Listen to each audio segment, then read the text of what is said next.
The Buddha teaching, it's actually very hard to teach.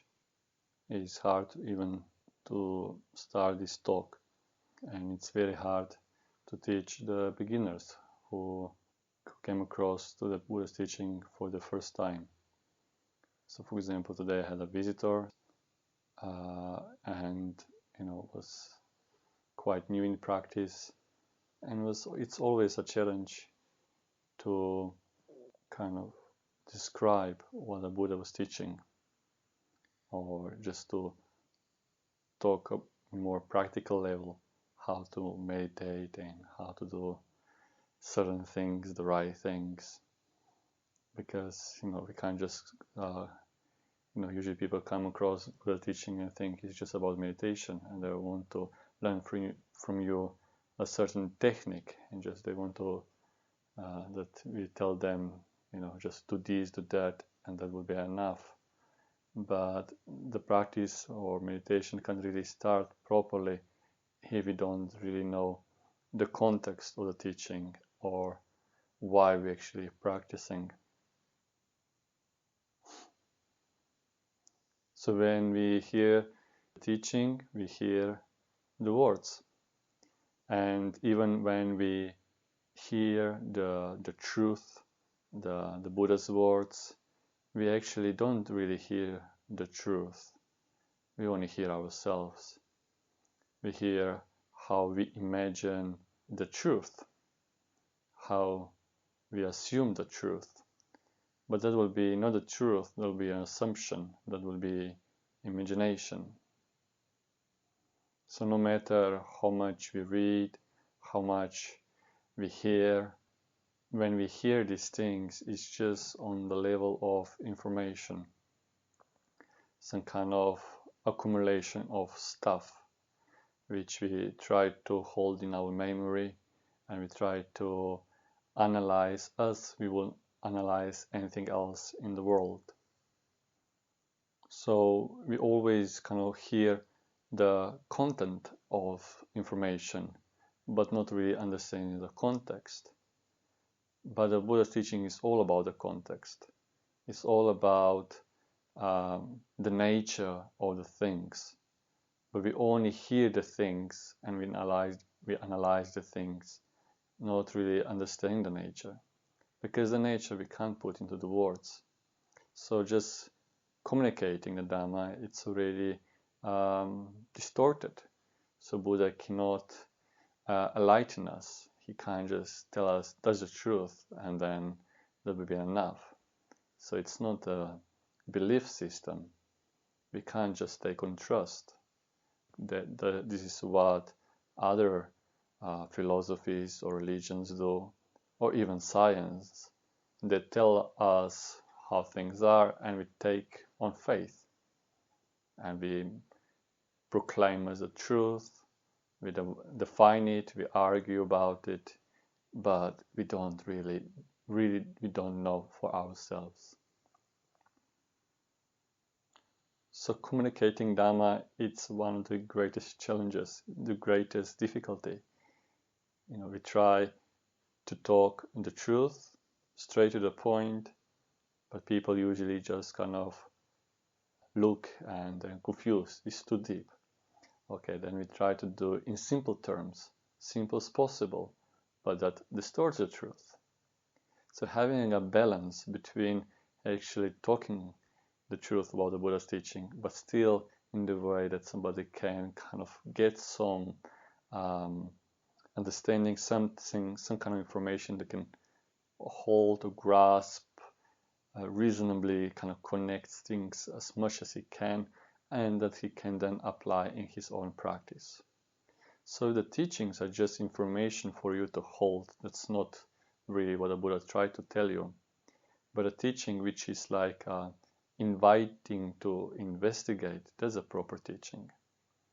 So the teaching should not be just like telling you how things are, because like I said, you would just interpret on your own, but the teaching which actually invites you to investigate so you can recognize in yourself. Because the Buddha was talking about the nature. Nature is not the thing in front of you. It's not the thing there. Nature is something which defines things, and things makes possible to be, that there are. Something in the background.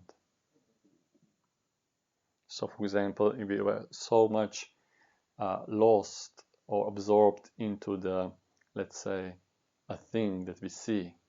Let's say I see this clock in front of me, but it doesn't mean I understand the nature of saying. Maybe I'm holding the ideology, some kind of political ideology, for example, but I don't really understand the nature of ideology. I might be very happy to find something to believe, to grasp what the God is, but I don't really understand the nature of faith. So that's what when we hear things, oh, it's a truth or just some kind of idea, we just look in the content without actually understanding the nature of things. So understanding the nature of things actually really has to be recognized in yourself, because it is you. You have access to your experience. I can't tell you how your experience is. Doesn't mean anything, but you have to know how to investigate, how to look into things. But people usually, also I was like that, especially in the beginning of practice, when I didn't know how to practice. Well, I thought I knew how to practice, but I didn't really know how to practice. And that time I was reading a lot of things, because I didn't know how to investigate, how to reflect. But I'm Buddhist, I have faith in Dhamma, and I didn't knew other way than actually accumulating a lot of knowledges. So I was reading a lot, all this inspiring stuff, and that kind of kept me inspired. So the faith was rising, and I was very delighted, but I didn't really understood. I did not gain my own wisdom. I actually borrowed the wisdom. It was not realized.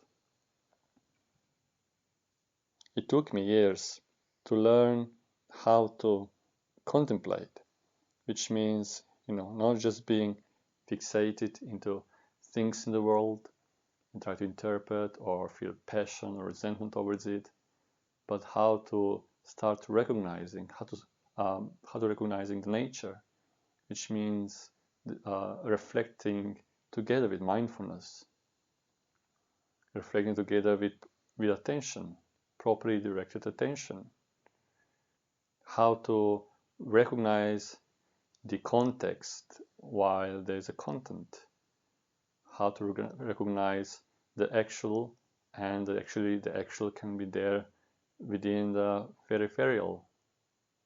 That was the training in itself, how to contemplate.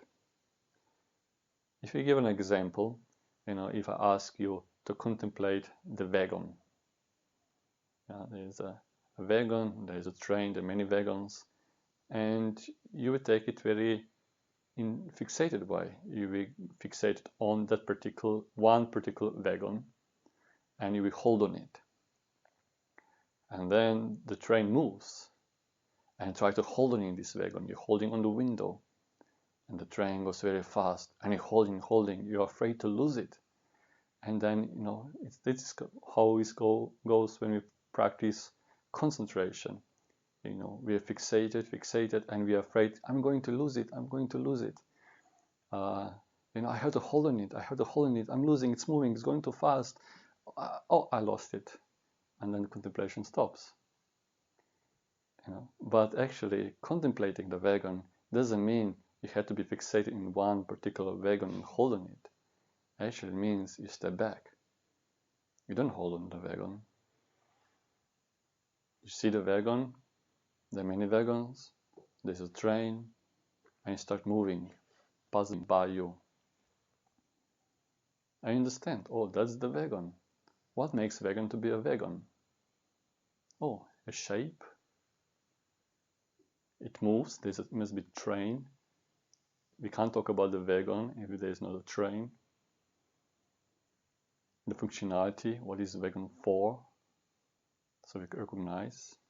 So that's how we recognize what the vegan is. That means like how contemplation should be working. Not in being fixated into things and try to hold things, mindful of every particular thing you do, like in fixated way, but actually you step back and see in more general level. So you will see the vegan, okay, a vegan, but you see this vegan in a certain context. You see more than a vegan. You see all these things which defines the vegan, which determine the vegan. So also when we then hear the Buddha's words, if we are listening just as we will listen some kind of lecture or speculative thoughts, then we will not really understand the Buddha. We will not really understand what he tries to tell us. But if we learn that while we are listening the Dhamma, when we are listening the Buddha's words, and we're listening like reflecting, like with contemplation, with this established mindfulness and kind of attention directed to the roots of the experience, then actually we can understand. That's why we have here the stories in the suttas when the Buddha was teaching, and while the monks were listening the Buddha's words, that moment they got understanding. The Dhamma eye opened. So it's not like we idolize that, oh, I'm going to sit hours and hours and then it's going to happen a click, satori. But actually those monks understood the Dhamma while they were listening the teaching. So they didn't really just listen, they properly listened. So we can listen, but we have to learn how to listen. And understood. So the teaching, even that teacher who speaks Dhamma, while he is speaking Dhamma, he can realize the Dhamma as well.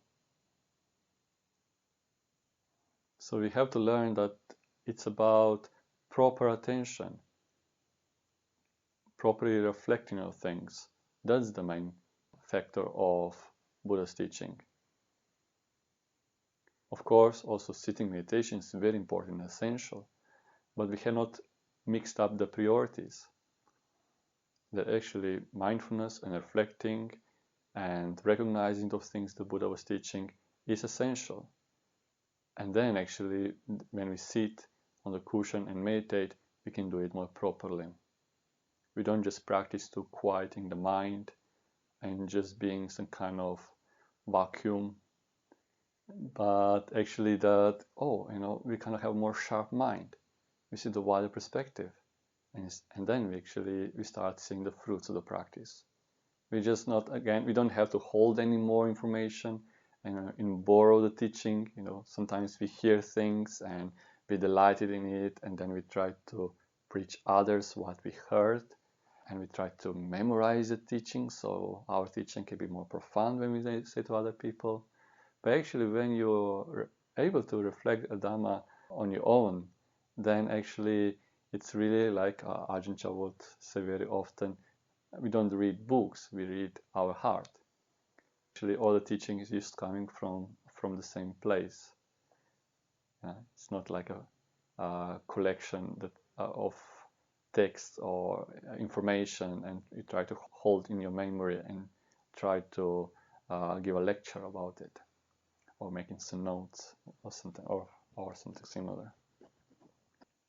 So this understanding the context and the background, it's like very important, because if you don't try to understand that thing, then of course we are ignoring some kind of part of our experience, and we are quite trained to ignore that part of the experience. For example, we suffer.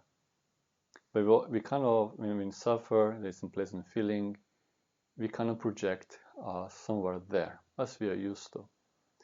there's like, oh, I suffer because of this or that, because he did that to me, she didn't do that to me, I'm lacking of that, something passed away, my dear friend died, I was rejected, is suffering. So we are so much lost in the content of the problem, and we think that suffering is because of external world. But there is a big misunderstanding that there is not such a thing as a common external world. The world is what you experience. It's determined by your consciousness. And the consciousness is also one of the background.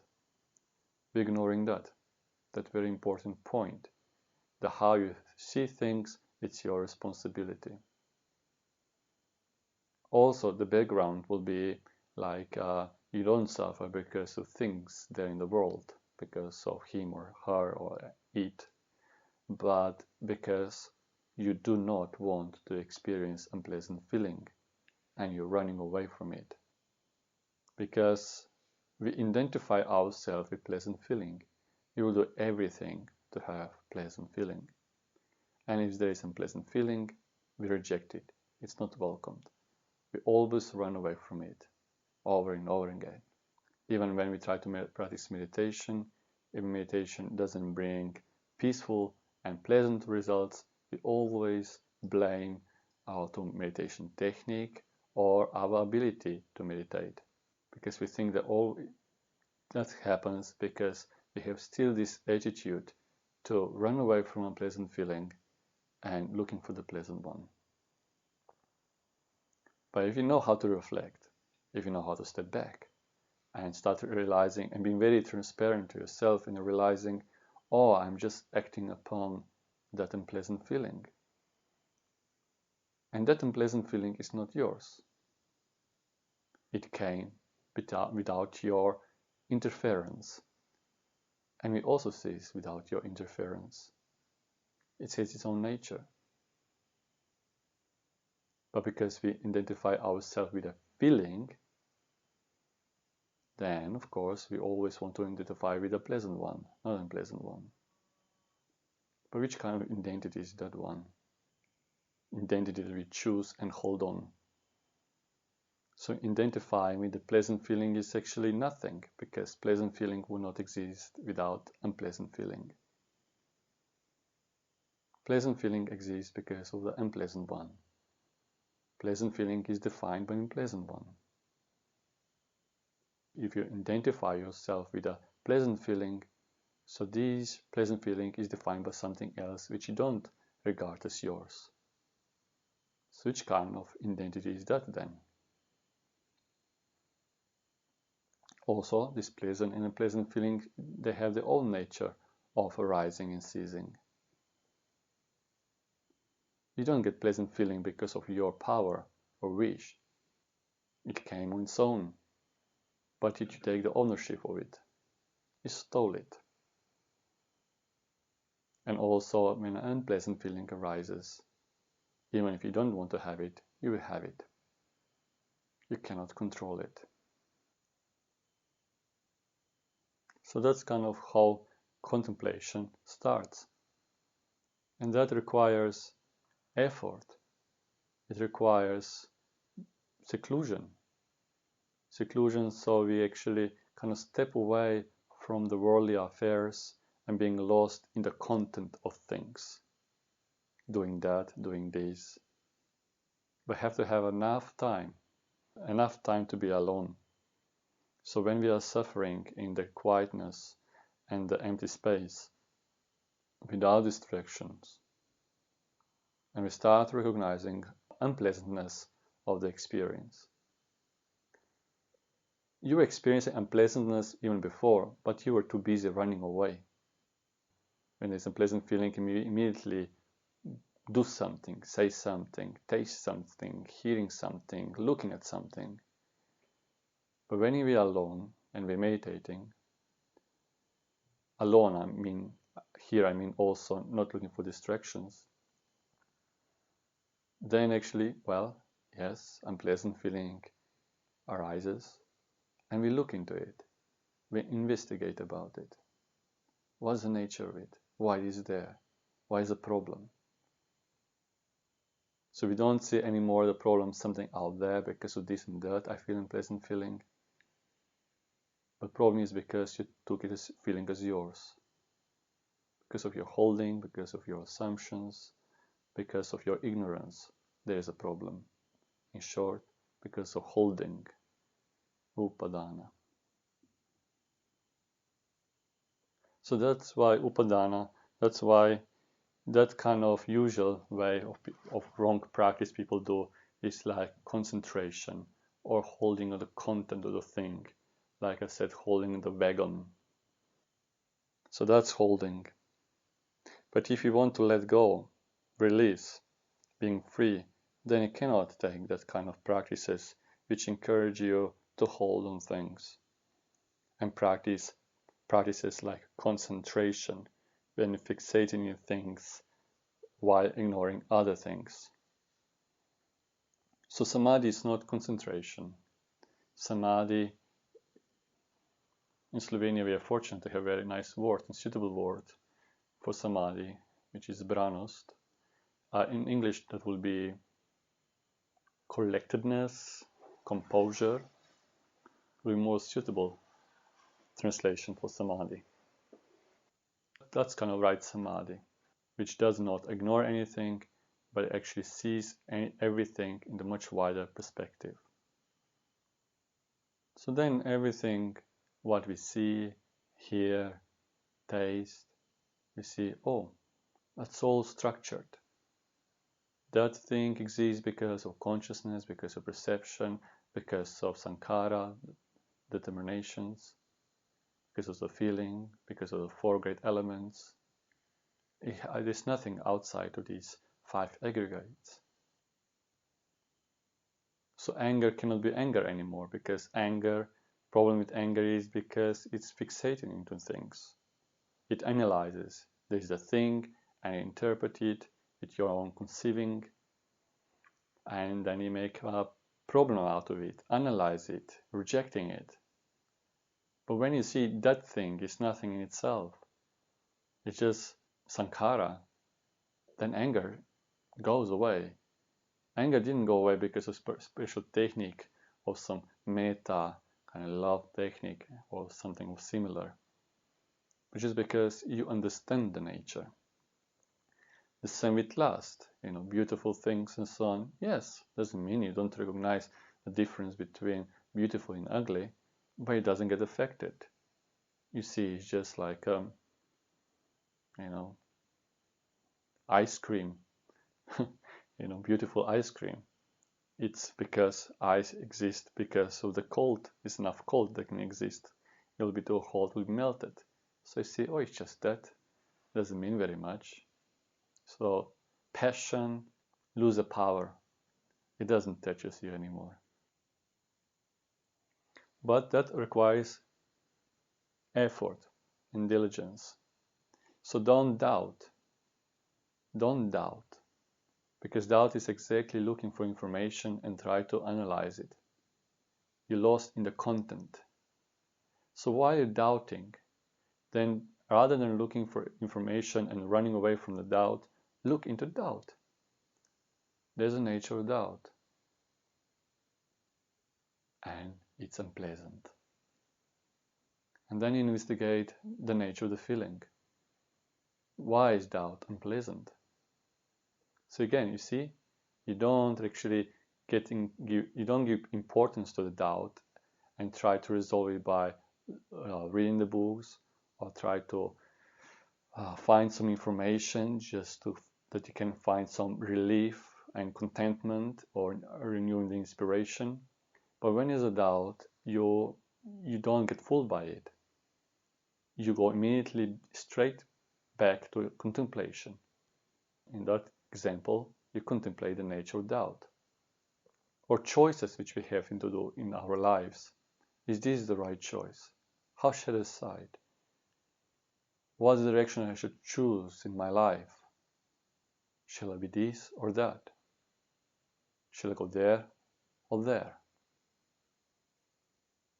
There's again doubt. But also when we make choices, we have to see that we are really responsible for our choices. We have to be reflecting on that background. We have to be very honest why we are choosing, why we choose that instead of something else. And we see that we actually choices according to these, looking for the content, something to be satisfied with, to have, desires. Even if you refuse to choose, that's a choice as well. Even if you choose to stand and not to move, that's also a choice. Here again, we are responsible for it. Of course, we can't just reject choices, because even reject choices is another choice. But Buddha said, first we choose a wholesomeness instead of unwholesomeness. We choose what does not lead to greater passion and resentment or delusion, but we choose something which reduces the passion, resentment, and delusion. We choose what is good. We choose that something which leads to renunciation, of letting go, of abandonment, because we don't want to suffer and because we want to understand the Dhamma. So you see, mindfulness, it's not like being lost in the things. Mindfulness, it's like opening, it's release, it gives a sense of contentment, it's soft, it's like gives a feeling like unburdened. Mindfulness properly practiced is not hard. It's not a hard work. It's not something you have to hold on tightly. Mindfulness is easy if you understand it. And then when you understand, you see the sensuality is the hard one. Sensuality requires things to do, to be fixated. It's like holding on tightly. It's like trying to walk through the wall, and it's painful. And we keep doing it all the time. Because of delusion, we think that we can relax in sensuality. I need just relax. And we turn on the TV. I just need to relax and we listen to music. That requires effort. That can cause headache and tiredness. And then, opposite, we don't know, we think the mindfulness is very hard. But no, mindfulness is actually just like you let go. You see things. And it's never too much of it, like the Buddha said. Because it doesn't get fixated into the content, but actually it's like seeing the things in much wider aspect.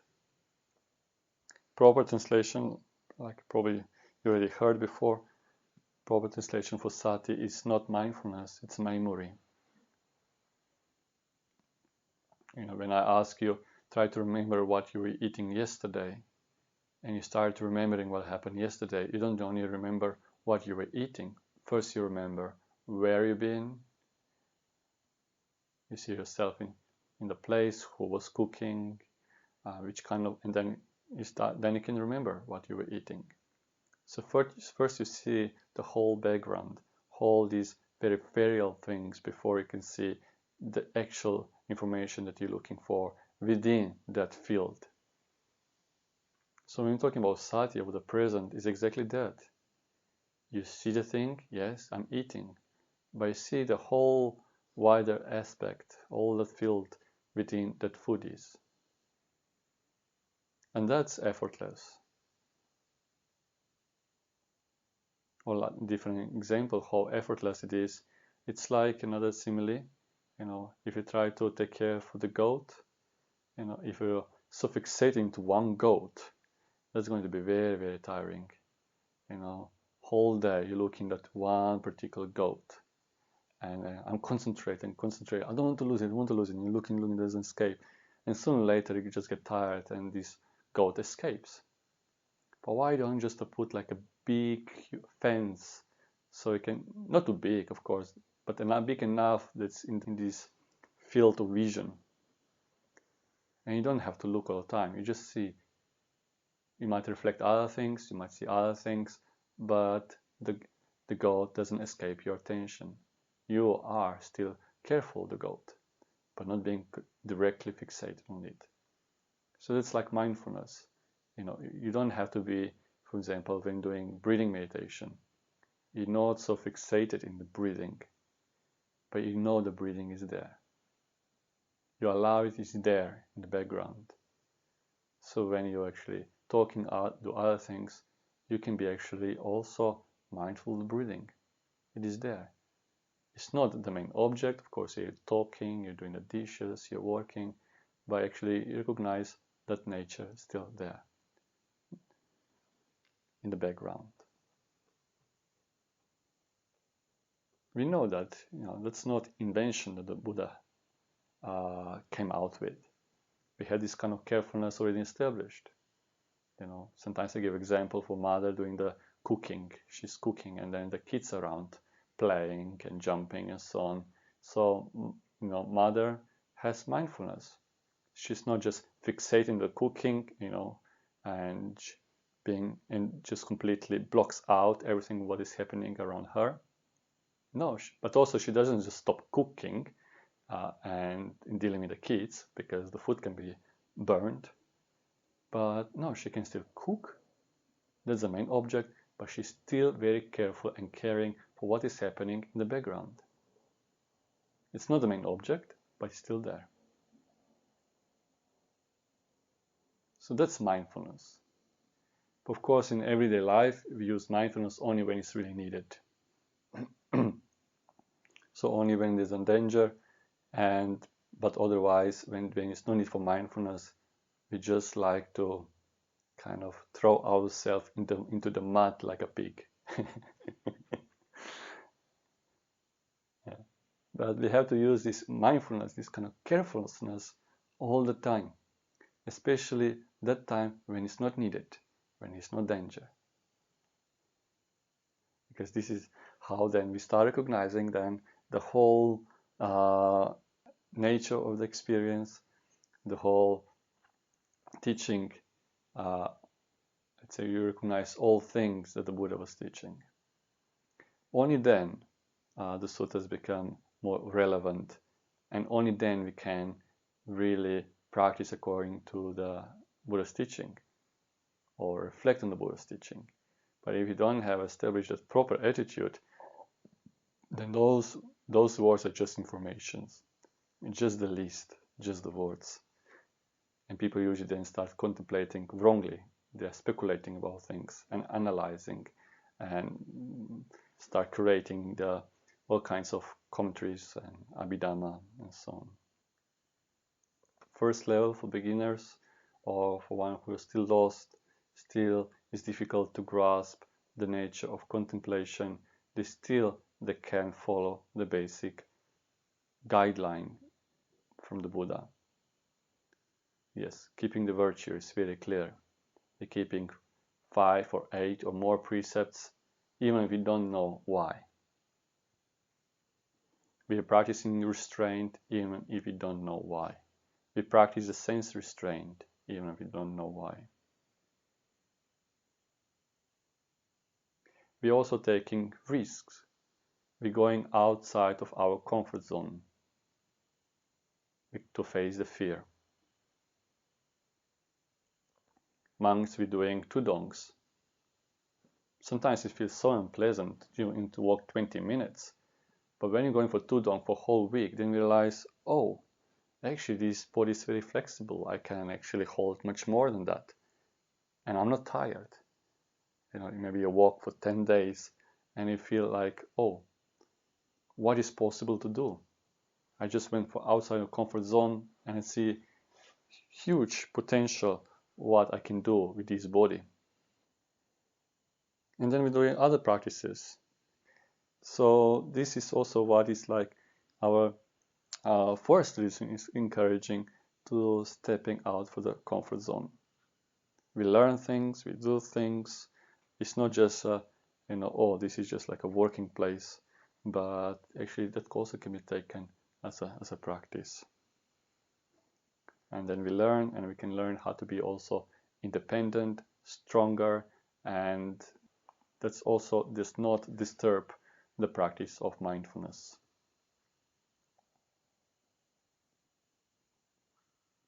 So I hope that was a bit of encouragement. I do talk about it a lot, but that teaching is, it seems, it's so difficult to grasp, and it's a lot of confusion how to contemplate. But I can't tell you how to contemplate. You have to make an effort yourself, and not just waiting for the right time, because right time is exactly right now. And it will be really a waste of time if you don't make an effort. And when you make an effort and you know how to reflect, you know how to contemplate, it's just going to make your life far more easier and much more at ease and comfortable. Even if you didn't understood the Dhamma to its completeness, just any step towards the contemplation and properly using mindfulness is just going to be easier and the best. So I end here, and thank you for attention.